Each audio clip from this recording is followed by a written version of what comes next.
Good evening, Trump's family. Welcome back to my channel. Have a good night, everyone, and God bless you. Alright, without further ado, let's get into the news.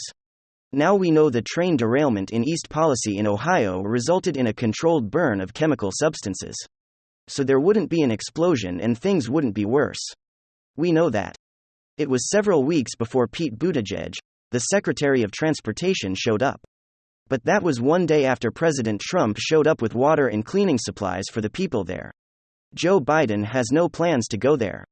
And FEMA wasn't gonna do anything until President Trump said he was going to show up, and then they changed their tune. So with chemicals in the water, a nasty smell, and all kinds of havoc being wrought over there at East Palestine. Who are the real victims here? Who is the real victim of what's going on in East Palestine? Well, if you're silly enough to listen to, or even watch mainstream media, or you're like me, I have to look at mainstream media to bring you these reports. Then you will be disgusted by who the victim is, according to many of the pundits, reporters and commentators of what's going on in East Palestine. The Democrats, the mainstream media, and the Marxists are saying that Pete Buttigieg is the victim of attacks following the Ohio train disaster. A whole small town and surrounding areas, even into neighboring state, how to deal with death and destruction and being ignored by the government and told one day don't drink the water and the next that it's safe. The victim they're pointing out here is people to judge, folks. You can't make this up and stuff up. I mean, people to judge pretty much just show how utterly incompetent and useless he is. He thought he was going to have a cushy job to beat administration for his future presidential run. And now he actually has to work and do things, and he's failing miserably at it. Part of the reason why he's failing miserably at it is just for not being around. Remember the last disaster? Where is PD Boy? Oh, he's taking some paternal time off. He's walking with a reporter finds of walking and he's just want some personal time. Wow. Here's political. Okay. Politico is showing you where the priority is to the left is to protect their own Buttigieg world, frustrated as GOP attacks over train wreck. People's lives and livelihood and health are literally ruined. But here's Politico. Oh, poor people to judge. This month's toxic derailment in a small Ohio village has put Pete Buttigieg under pressure like never before, leaving him scrambling to contain a public health transportation crisis, only partially under his purview, while absorbing the brunt of attacks from the Biden administration's adversaries. Publicly and privately, signs of growing that Transportation Secretary's usual Eagle Scout patience is giving way to frustration. He has gotten into two spats with U.S. senators. His current brush off of a Daily Caller reporter who ambushed him during a walk turned into a viral video that has drawn more than 3 million views since Tuesday night.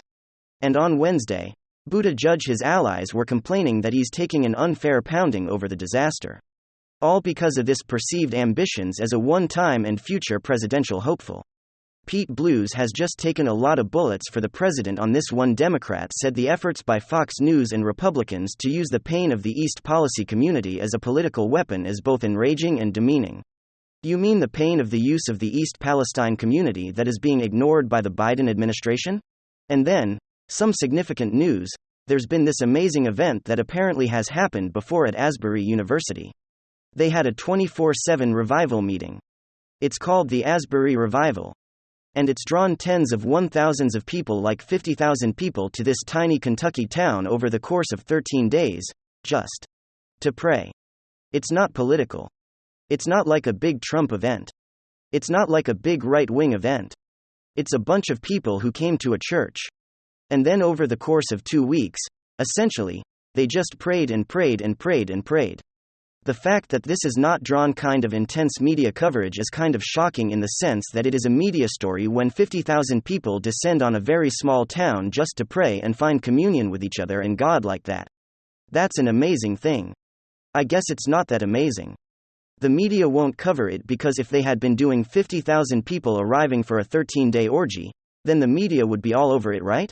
Then the meat will be like, oh, this is what American society must be when people show up to have some good, clean, wholesome prayer with one another and in conjunction with religion. That's a bad thing. And we can't really pay that much attention to it. But it is an amazing, amazing thing. And the footage from the Asbury Revival is incredible. According to Fox News, The marathon worship service at Asbury University that has drawn tens of thousands of participants from across the country is now being forced to downsize because school officials are saying that it's causing logistical issues for the surrounding area. It's now going to need to move off of campus. The movement began after students actually refused to leave after chapel service last Wednesday. The services have since grown to pack the school's chapel with worshippers from all over the country. Now apparently there is a history to this. There's a professor at Asbury who talks about this as a piece of Christianity Today, talking about the situation over there. Apparently students are required to attend a certain number of prayer services religious school, and this has happened before where people have shown up and they refuse to leave because they were feeling the Spirit so much. And here's how the professor describes it. Some were reading and reciting scripture. Others were standing with arms raised, several clusters in small groups praying together. A few were kneeling at the altar rail in front of the auditorium. Some were lying prostrate. Others are talking to one another, their faces bright with joy. They were still worshiping when I left late in the afternoon, and when I came back in the evening, they were still worshiping when I arrived early Thursday morning, and by mid-morning, hundreds were filling the auditorium again as he multiple students running toward the chapel each day.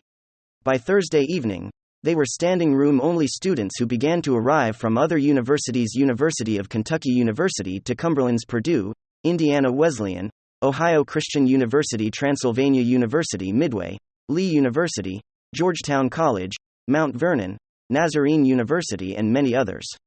He said some are calling this a revival. I know in recent years, that term has become associated with political activism. But let me be clear, no one at Asbury actually has that agenda.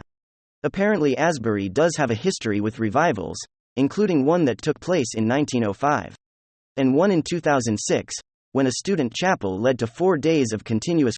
The fact is that religion requires community. One of the things that we have done by reducing religion to spirituality is we have suggested that what religion really is about is your internal feeling of solidity with God. That is not really what religion is about. Religion does include that component, but that is not the entirety of religion. Religion requires you to commune with others. It is what happens in churches, is why in the Talmud, it says the God rest where there 10 people, were there 10 men praying together. That's it. That's you have to have 10 men form a minyan, right, in order to do certain aspects of Jewish prayer for each piercers, who pray 3 times a day. The idea that a community is built around a common cause is what has allowed the growth of civilization. So just evolutionarily speaking, human beings have a very hard time congregating above a certain number. If you can't have that many people on the same page without a higher cause, otherwise, they tend to break down into tribes. They didn't break down into families. What religion did historically speaking, is it allowed people to abstract up the chain because now you can get tens of 1,000s, hundreds of 1,000s people on the same page, because they were worshipping the same God and aiming for the same thing. And there is something euphoric about worshipping with tens of 1,000s of other people. I've done it myself when I go to the hotel on a Friday night, that the Western Wall on a Friday night in Israel, in Jerusalem. There is that feeling of we are all here together, and we're all doing the same thing. And we are all oriented toward a higher purpose. That is a good thing.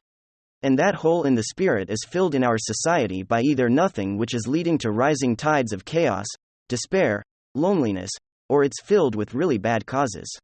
People tend to fill it with politics. Politics tends to fill that void for a lot of people.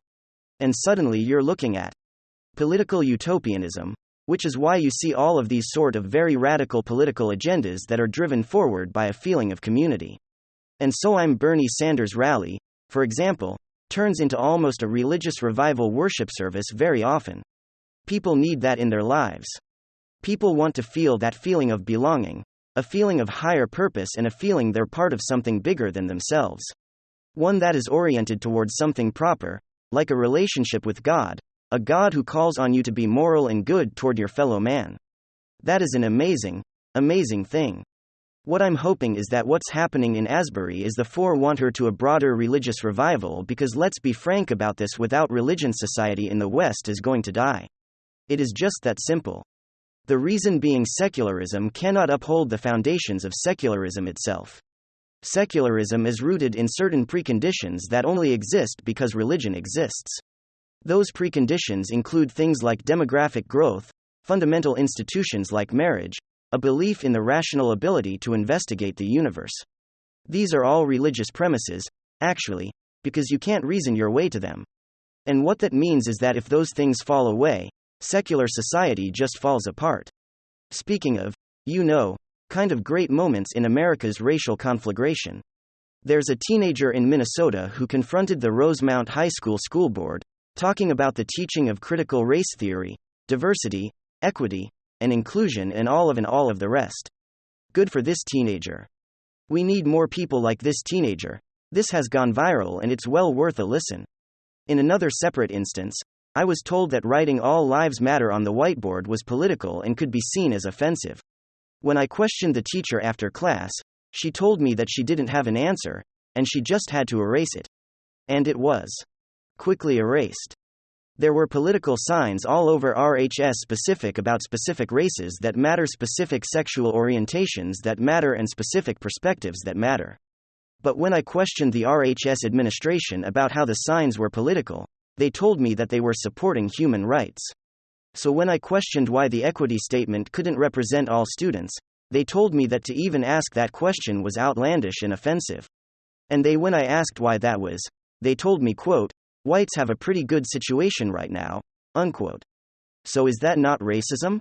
Disregarding my question merely because of the color of my skin, to be honest, after and during the year of the people in charge, telling me that I'm a racist, and I'm privileged, and pointing out our irreversible differences. I've never noticed race more. And it's becoming the first thing I noticed when I meet someone, which has never before been the case. Okay, folks, it's a good for this kid. And all it takes a little bit of courage to push back on the school boards. And the school boards very often collapse like a house of cards. Very, very good stuff there from that particular teenager. And we need some more courage. It shouldn't be left to teenagers to be saying this sort of stuff. This is why, as I've said before, he should get involved with the 1776 project that's run by Ryan Gursky. He goes around and tries to actually win school boards back on behalf of parents, have been successful in over 100 cases. Take them back to school boards is one of the most important things that can happen here. And all that takes is a little bit of a push. Good for that teenager, good for his parents. They must be pretty proud of that kid for actually saying the truth about these situations. And unfortunately, these situations are present in so many high schools all over the country, not just with racial theories that are insane, but also gender theories that are insane pushback. From parents, it starts at home. It starts with you. And it starts with you getting involved in your local community.